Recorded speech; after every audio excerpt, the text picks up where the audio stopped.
Asher, you gonna go outside? You gonna go outside?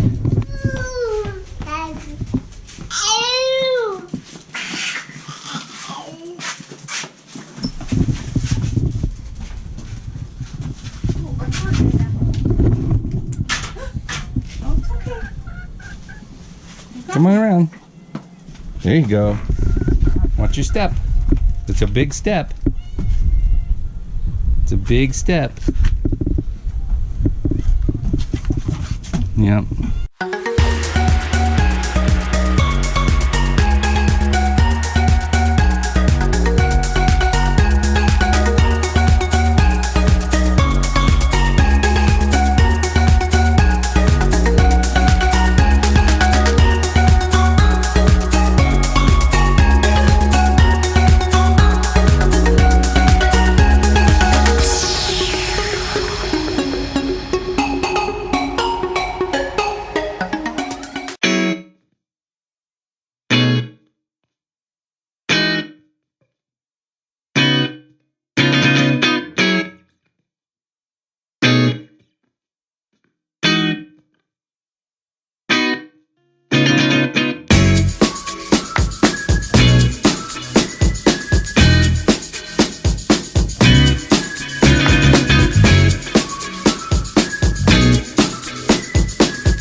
Good morning and welcome back to the Boisterous Cock Farmstead. I am your host Charles, and this morning while I'm waiting for the grain to drain out a little bit, I just wanted to kind of go over some of the livestock movement that I've done and why I've got them separated the way that I have them, and just kind of give a little bit of an update And one thing is, if you've seen my videos throughout the past, usually I've got my chicken coop open. This one over here is usually wide open.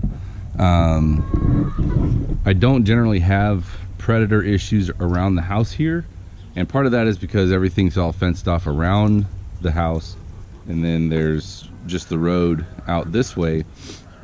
So like coyotes and stuff don't generally come from the north. They would be out that way. But with the spring chicks that I've had, they were roosting up in this tree over here. They were roosting on top of this chicken tractor here at night, and they just couldn't figure out going in here. Even if I put them in there, they would get out and come out and roost wherever they wanted to roost anyway. So what I've done is I've cleaned it out good. I put some shavings in the bottom just to give them to something kind of scratch around with, and I'll be feeding them in this coop for probably about 7 to 10 days. And there's water in there. I'll feed them on the ground in there, the same rations that I would if they were out on the free range model, whatever. And I do have a couple older girls in there to help them, to show them kind of how to use the laying boxes, theoretically at least.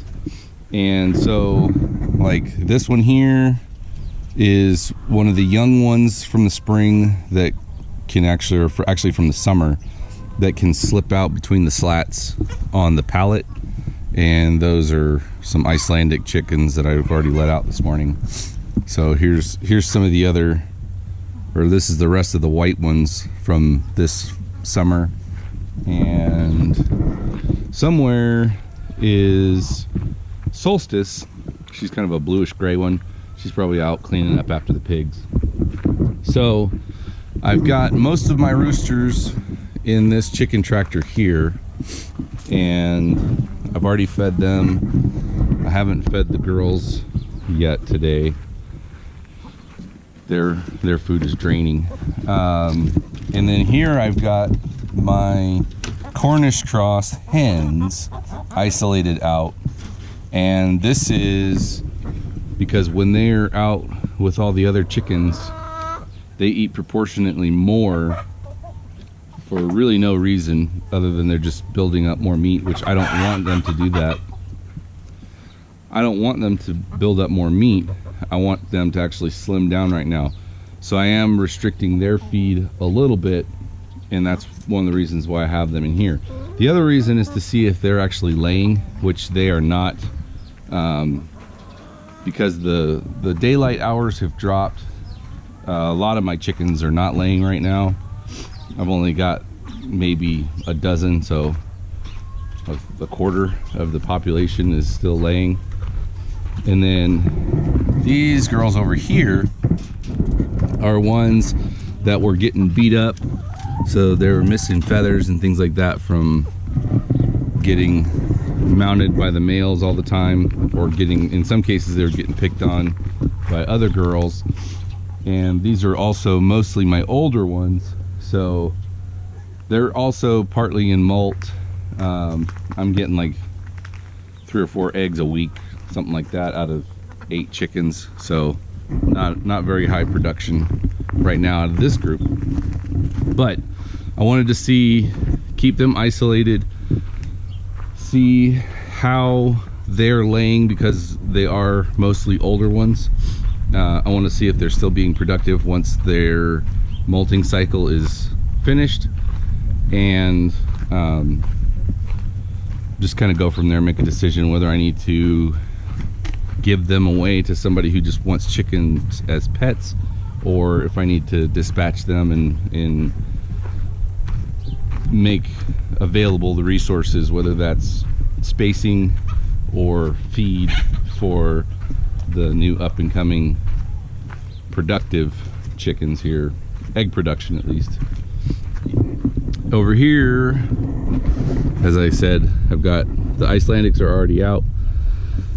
We've got the babies that were born in June are in their own pen. You can see there's one over in the far side, there's one over here, and then there's two here. So that's our 4. So these guys are in here so that I can feed them what I want them to be fed, and it's all within the same group litter, at least as far as production. Now they may grow at different rates a little bit, but I'll at least have a better idea of how they respond to different feed. And over here we got their mama is pacing. They were all together in this group over here for a little while, just to make sure that they were being able to socialize and kind of take on a little bit of the behavior of the herd, especially about being around me and seeing other animals come up to me. And so they've actually become a little bit more willing to come up close to me. I can pet them a little bit more. They're still not like super, you know, friendly or anything like that, but there's Bodie. Hi, Bobo. Hi, Bobo. Oh, okay. So this group here, because their forage, due to the fact that it's been very, very dry this whole summer, this area has not gotten rain in 6 to 8 weeks, something like that. The monsoons were not very heavy this year, and so the natural forage has not jump started yet, which hopefully in the next 2 to 4 weeks or so we're supposed to get some rain, and that'll help. I may actually have to open up this paddock over here and just to get them off of this so that that natural forage can have some time to establish itself without these guys coming through and eating it all up.